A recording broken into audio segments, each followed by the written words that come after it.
The River's Child, a story of the Gambia. Please subscribe to our YouTube channels if you want to get more interesting stories on history and tales. Hit the like buttons. Also, turn on the notification buttons. Our TikTok, Facebook, and X links are below. The River Gambia is ancient.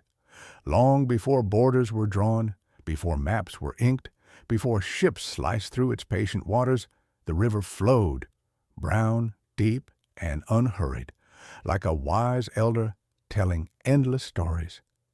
The people who lived along its banks believed the river had a soul. Some called it the Old Mother who fed all. Others said it was a giant snake lying in its great path that the sky carved out for it. But whatever they believed, one truth remained unshaken. Life began and survived because of the river.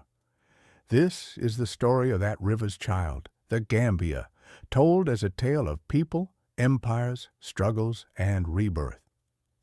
Before time remembered, long before the world learned to write its history, the lands around the river were alive with movement.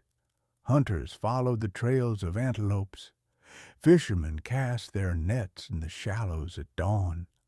Women ground grain beneath the shade of baobab trees, their hands moving in the rhythm of tradition. Children ran barefoot across warm earth. These early people belonged to no nation as we define it today, but they were not without identity. The Jola, among the earliest settlers, lived close to the forests of the West.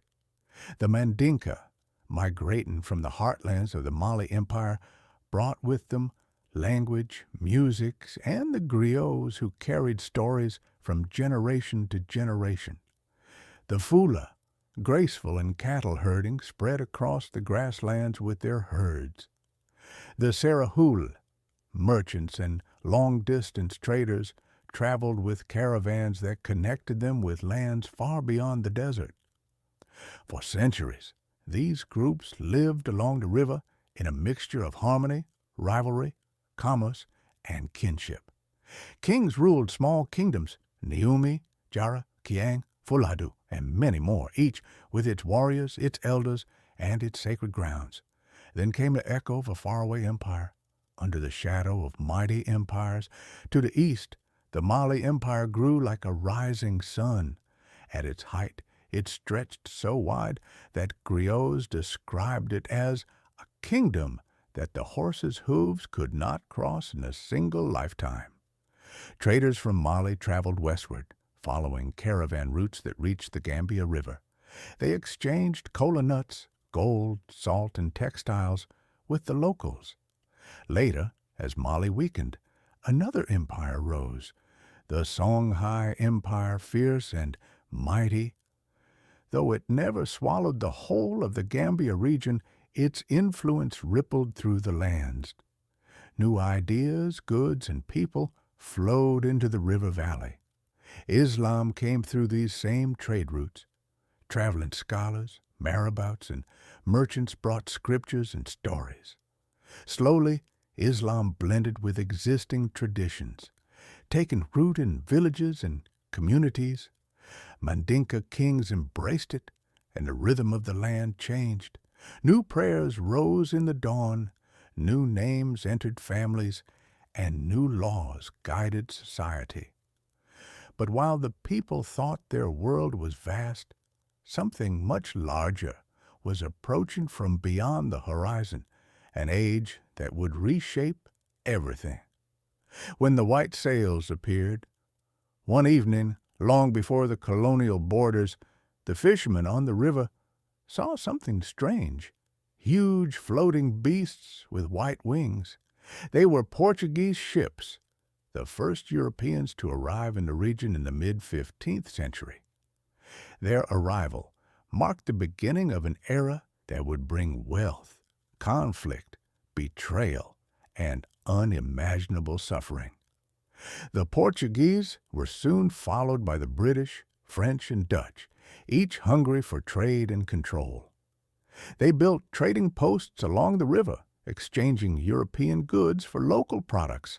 gold, ivory, beeswax, and later, tragically, people. The Gambia River, once a symbol of life, became a highway for the Atlantic slave trade. The Dark River, the river that had fed generations, now witnessed change.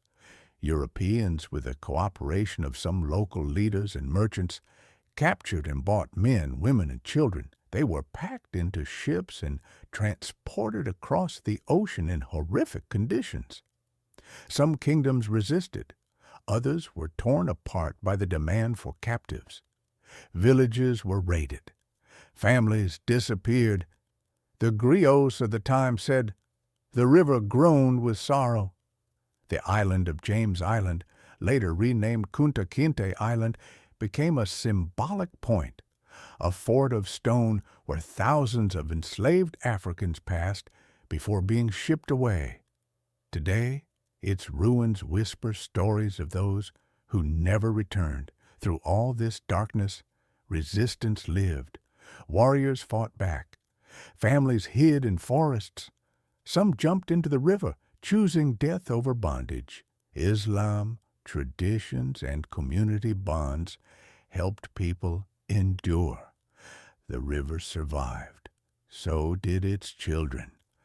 Please subscribe and hit the notification button and wait for the end.